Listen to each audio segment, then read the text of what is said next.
Now, Roma Wines, R-O-M-A, made in California for enjoyment throughout the world. Roma Wines present Suspense.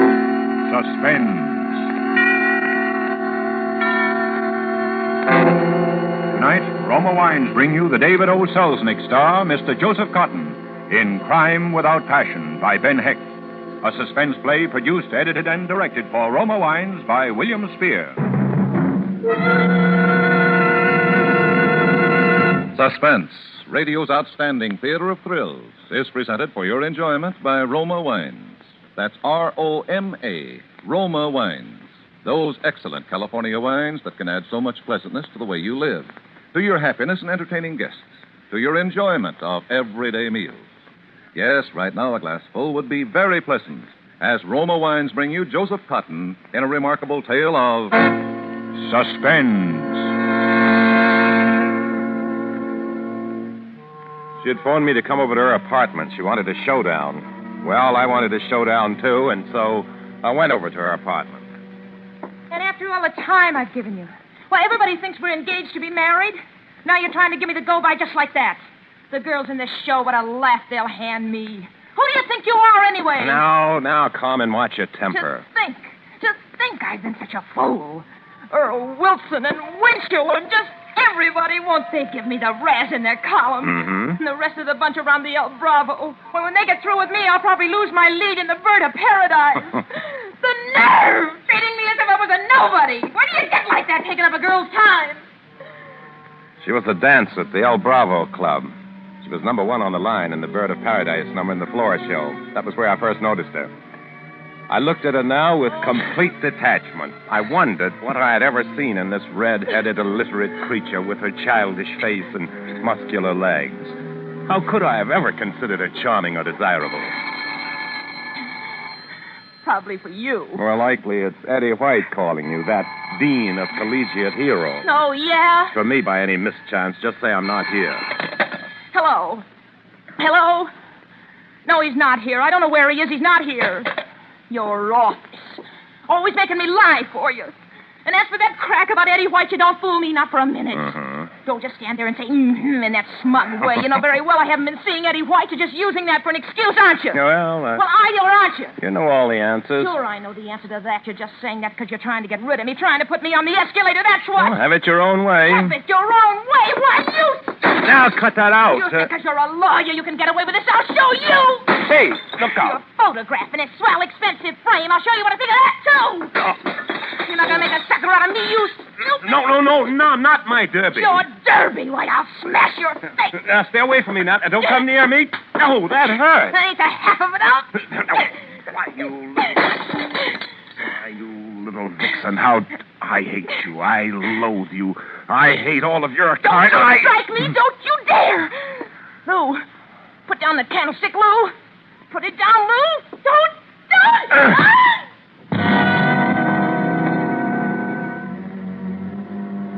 I was suddenly aware of a large brass candlestick in my hand, and on the floor lay Carmen Brown. I leaned over her. Her skull cracked and blood was running from it. Her eyes were closed. I listened. No heartbeat. I was suddenly overwhelmed with the thought that I had committed a murder.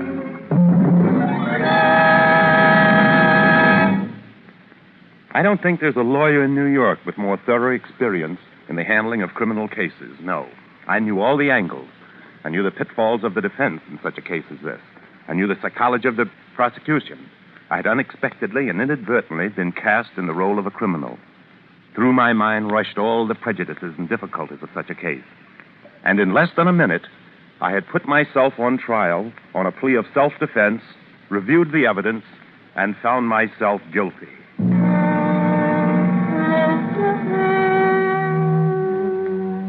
It's a curious thing. No doubt the public at large, the layman, would expect that some unpublicized and secret professional legal maneuver would be used by the great Lou Hendricks in the present predicament. It would seem to the reader of crime fiction and the listener to radio mystery drama that some less hackneyed word than alibi would be the key word to my puzzle. I am sorry, ladies and gentlemen. I should dearly love to shake some diabolically ingenious trick out of my lawyer's sleeve. but such would be a waste of time. An alibi was what I needed. I needed to establish simply and conclusively that I was not there at the time of Carmen Brown's murder. Time was the important element. Yes, I must begin at once to establish that alibi.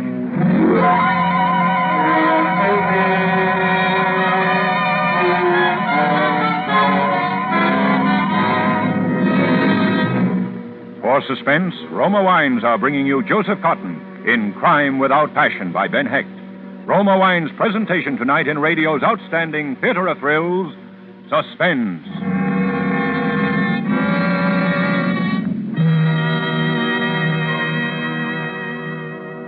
Between the acts of Suspense, this is Truman Bradley for Roma Wines.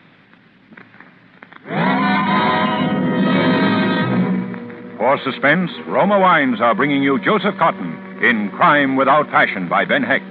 Roma Wines' presentation tonight in radio's outstanding theater of thrills, Suspense.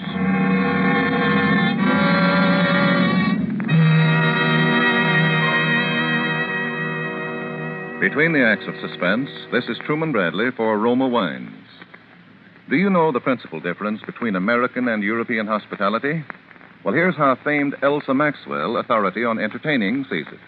Says Miss Maxwell, American hospitality is distinguished by its informality. Good friends in America don't need an invitation. They just drop in and take potluck. That's why millions of American families always keep Roma California sherry on hand. Roma sherry is ideal for entertaining. A delicious wine, mellow, fragrant, and medium sweet, with tempting nut-like taste. Glorious Roma sherry is so easy to serve, so good with a simple snack any time of day. And Roma sherry is popular with men and women alike, preferred by millions as the perfect first call for dinner. Yes, you can serve Roma sherry proudly, for Roma wine is America's first choice. Yet, Roma costs no more than ordinary wines. So, for better, easier entertaining, get Roma sherry tomorrow. That's R-O-M-A, Roma Wines. Remember, more Americans enjoy Roma than any other wine. And now, Roma Wines bring back to our Hollywood soundstage Joseph Cotton, who, as New York's famous criminal lawyer Lou Hendricks, in Crime Without Passion, resumes a narrative well calculated to keep you in suspense.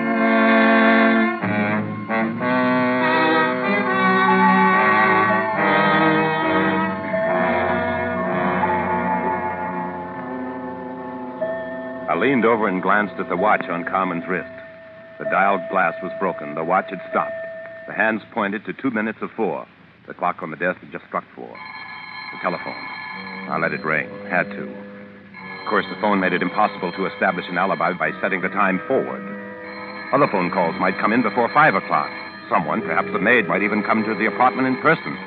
Through my mind rushed the courtroom scene in which my case would be tried. The prosecuting attorney wouldn't miss that.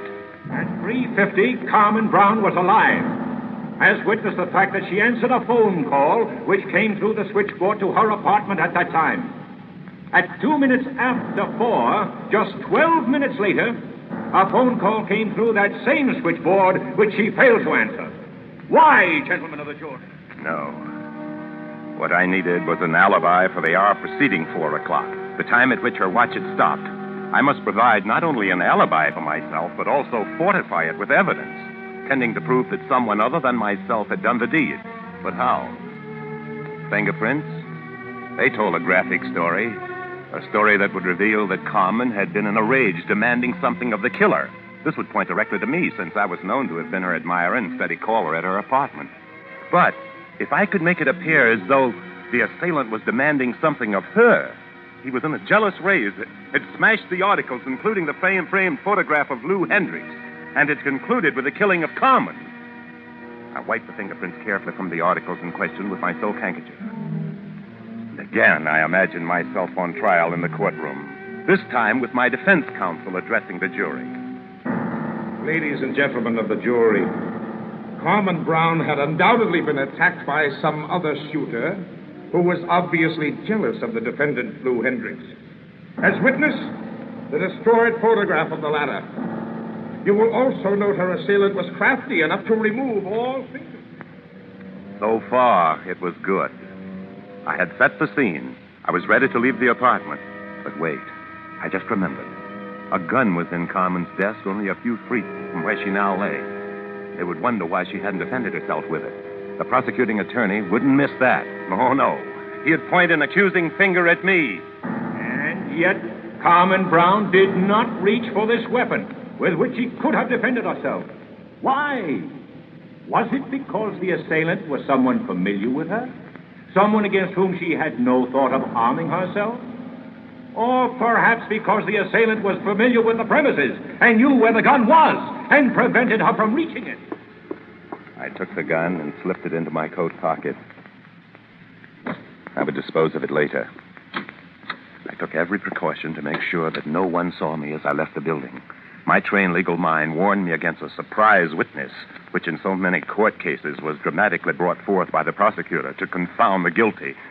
I remembered grimly how some of my best cases had tumbled by the appearance in court of some aimless stray human, someone who happened to have seen the defendant during his presupposed alibi. The prosecutor would have a gleam in his eye questioning such a witness in the courtroom. And you say you saw the defendant, Lou Hendricks, leaving the apartment building shortly after the time of the murder? This must not happen.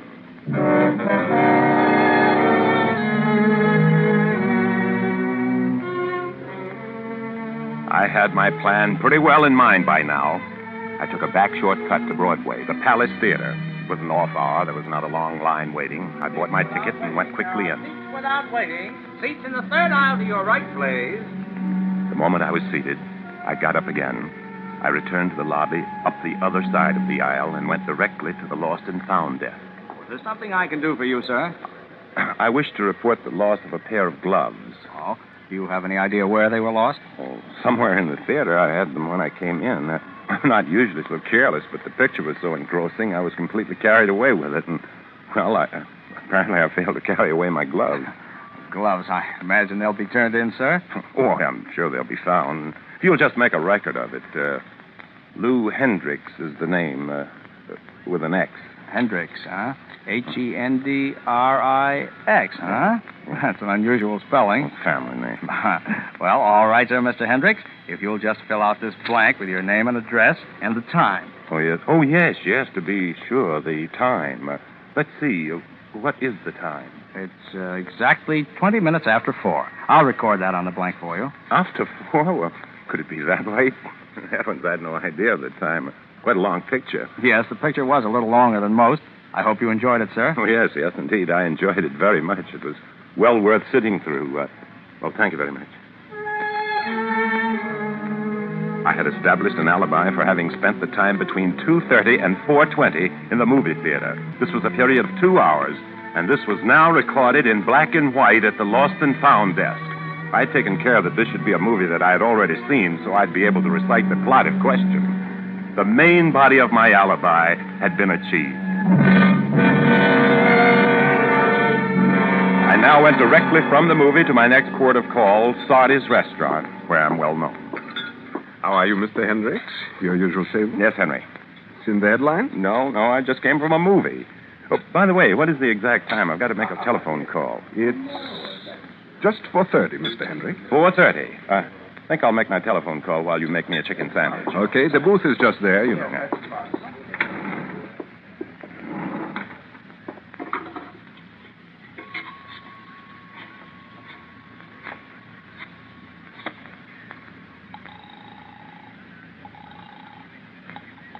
Hendricks, Brown, Walsh, and Healy. Mr. Healy, please. This is Mr. Hendricks.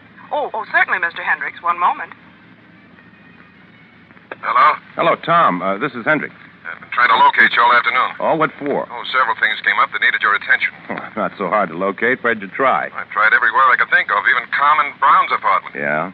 Did you talk to her? Sure, I was trying to find out if she knew where you were. What time was that? Oh, about 3:50. Well, how did she seem when you asked if I were there? Well, I don't know. Why? Well, try and think. I'd like to know. Well, come to think of it, she struck me as a little curt or upset about something. Upset, eh?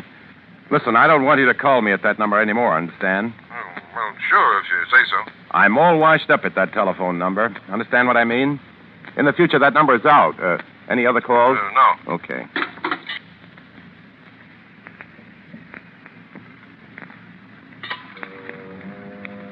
Again, my mind reverted to the courtroom scene in which I imagined my case being tried. But this time, I had my case well in hand. The thought of facing the prosecuting attorney did not disturb me. The thought of that little bout between the two attorneys even amused me. Mr. Hendricks told you that you needn't try to reach him at Miss Brown's apartment anymore, eh? Ladies and gentlemen of the jury, when the defendant made this statement to his trusted friend and law partner, he had undoubtedly good reason to believe there was another man in Carmen Brown's life. I had forged another link in the chain of evidence pointing to my innocence.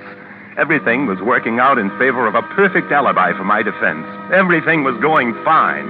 I was beginning to enjoy the case very much.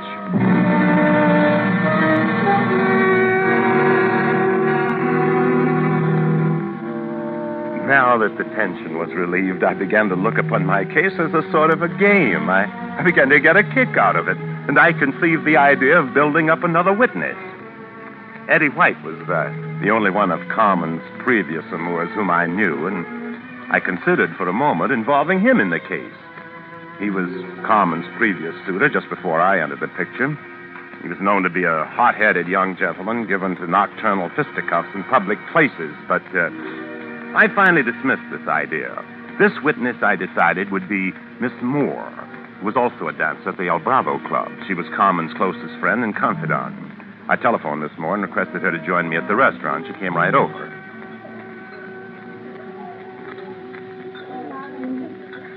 You see before you, Miss Moore, a man suffering from the perfidy of one whom he has loved and trusted. Would you mind saying that again in plain English? Well, to put it more simply, I think Carmen has been two-timing me. Miss Moore, I'm consumed with jealousy. I must know the truth, and you're the only one who can tell me. I don't get you, Mr. Hendricks. Miss Moore, I'm going out of my mind with the brooding and uncertainty of this thing. Oh, that's terrible, Mr. Hendricks. My law practice is suffering. I'll wind up by losing all my money. Oh, you mustn't do that, Mr. Hendricks. You know something? No. What is it? Oh, honest, Mr. Hendricks, I wouldn't tell this to another soul. You know Carmen's my best girlfriend. Oh. But you're such a swell guy. Well, I think you should know. But to tell you the truth, I don't think Carmen appreciates you. That's what. Miss Moore, if there is another man, someone Carmen really loves, I'd force myself to step aside. It's her happiness. Well, I ain't saying she has. I just say Carmen has got an awful swell head since she got the lead in the Bird of Paradise number. She thinks she's some punkin'. And I'm only saying I don't think she appreciates a high-class gentleman like you. Thank you, Miss Moore. Have you seen Carmen today? No, I haven't. Have you seen her? No, I don't trust myself to see her.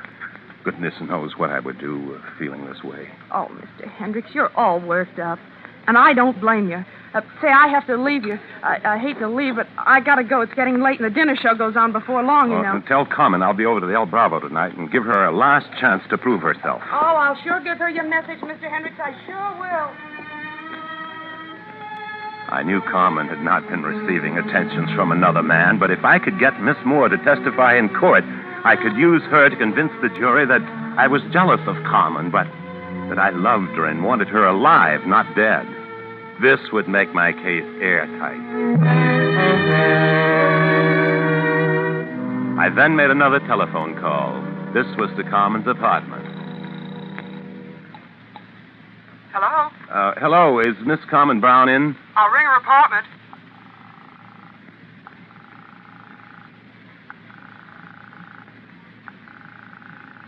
I'm sorry, she doesn't answer. Well, this is Mr. Hendricks calling. Hasn't she been in at all? I've been trying to get her all day. She hasn't come in while I've been here, Mr. Hendricks. How long is that? About 3 hours. Thank you. I'm coming over there. Tell her if she comes in, will you? This would strengthen my apparent effort to contact Carmen. It was a bold stroke, this, to go back to her house.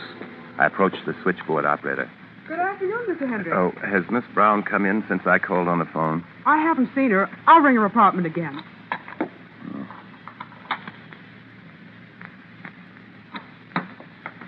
She still doesn't answer. Well, please give her this note when she comes back. All right, Mr. Hendricks. I'll see that she gets it.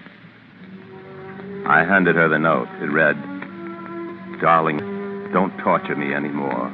Give me a chance to believe you. I'm willing to forget what I heard or thought I heard over the phone. As ever, Lou." This, too, would throw suspicion on another suitor. Not only had I established an alibi for myself, but also I had succeeded in pointing a finger at a suspected rival. I saw myself looking winningly at the jury while my defense counsel continued to address them. Ladies and gentlemen of the jury, if the defendant Lou Hendricks had known Carmen Brown lay dead in her apartment, would he have written such a note? The testimony reveals, ladies and gentlemen of the jury, that the defendant strongly suspected that Carmen Brown was receiving attentions from a suitor, but he did not know that this very afternoon this creature had entered her apartment, struck her down, and killed her, while the defendant was still trying to seek her out and forgive her.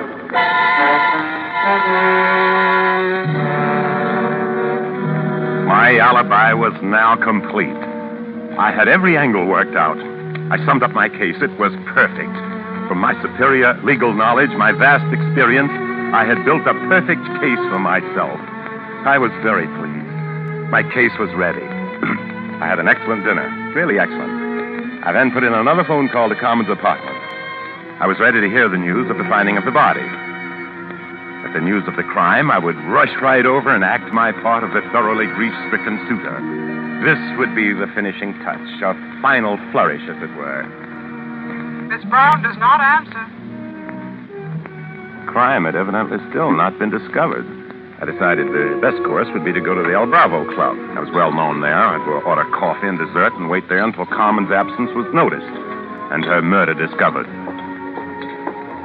Good evening, Mr. Hendricks. Right this way, Oh, sir. good evening, George. Hello there. How are you? Hello, Lenore. Hi, Kay. Davido. Lud. So I said to him, I said, look, if you think I'm going to sit around here. Oh, come on. Blonde, can't you think of anything but blonde? Honey, come on, let's go home. Oh, not yet, till the floor. Oh, the famous criminal lawyer, Lou Hendricks. Oh, our ex-college hero, Eddie White, product of the higher education. Looking him over, I see. Yeah, mind if I sit here? Well, this is the entertainer's table. I have no monopoly on it. Then I'll sit down. By the way, Hendricks, I didn't know you were such a movie fan. Just what do you mean? Saw you going into the Palace Theater this afternoon. You did? Just what time was that? What time?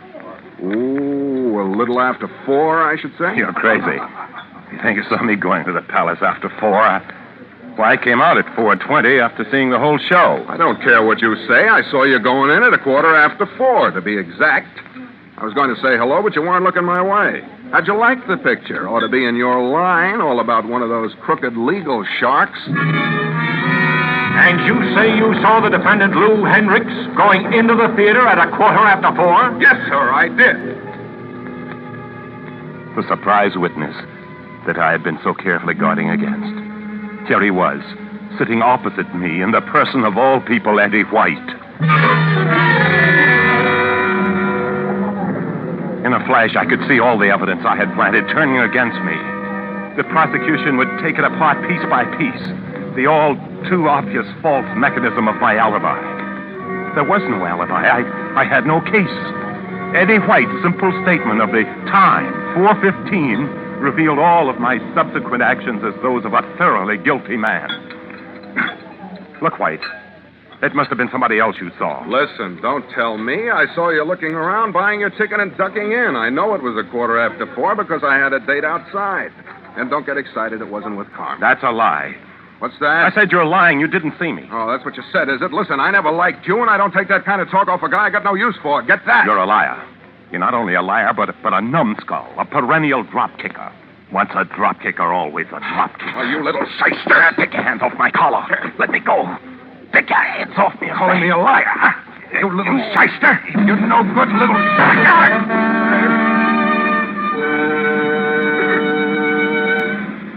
Somehow, I don't know how or when, I had taken the gun out of my pocket. Carmen's gun. The gun I was going to dispose of. I was holding it in my hand. It had exploded. No one heard the shot through the blare of the orchestra.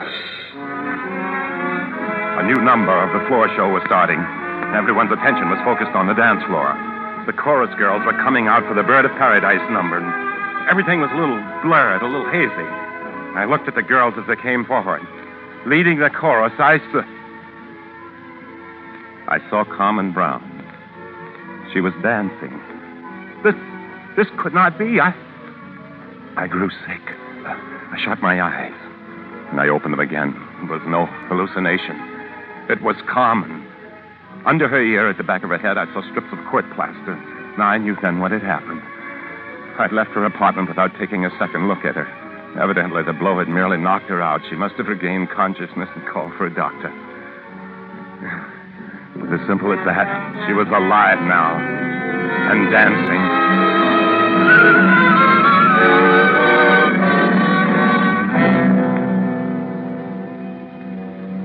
Lou Hendricks, the shining legal intelligence. I had built a perfect alibi to exonerate myself of a murder which had never occurred. While across the table, slumped in a chair opposite me, was the body of a man for whose murder I had no defense. Every step of my carefully built alibi, my perfect case, would help to convict me of the killing of Eddie White. This time I had no alibi. This time there was no possible defense. This time when the judge asked the foreman if they'd reached a decision, there could be only one reply. Yes, Your Honor, we have. We find the defendant guilty of murder in the first degree.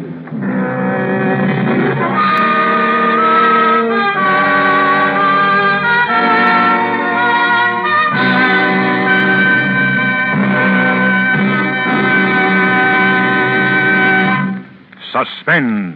Presented by Roma Wines, R-O-M-A, made in California for enjoyment throughout the world. Before we hear again from Joseph Cotton, the star of Crime Without Passion, tonight's suspense play, this is Truman Bradley for Roma Wines. One of the finest cooks I know recently told me her secret for winning praises. She said she cooks no better than her friends, uses about the same recipes, but her dinners win more compliments, actually taste better, because she regularly serves Roma wine with meals. Yes, Roma wine does make food taste better. For proof, tomorrow night, savor the tempting taste harmony of red Roma California Burgundy and a good thick hamburger steak, or spaghetti heaped with a spicy meat sauce. Or, if you prefer, try Roma Burgundy with Friday's traditional fish dinner. You'll discover Roma Burgundy adds tantalizing new flavor fullness to every meal. Let red, robust Roma Burgundy win compliments for your meals.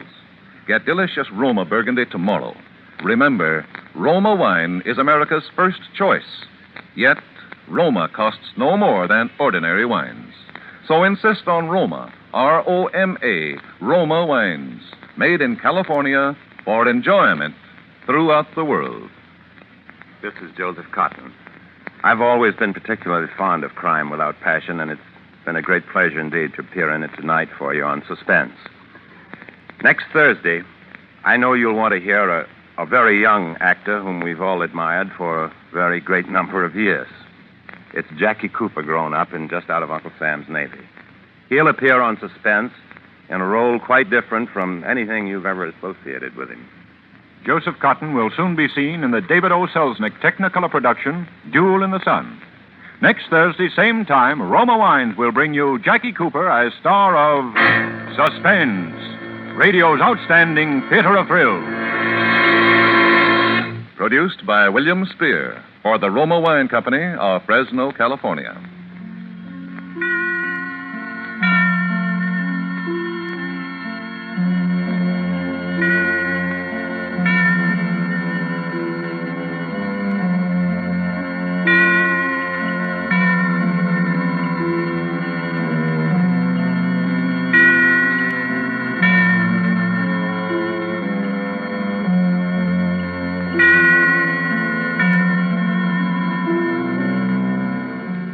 Suspense is broadcast from coast to coast and to our men and women of the armed forces overseas by shortwave and through the worldwide facilities of the Armed Forces Radio Service. This is CBS, the Columbia Broadcasting System.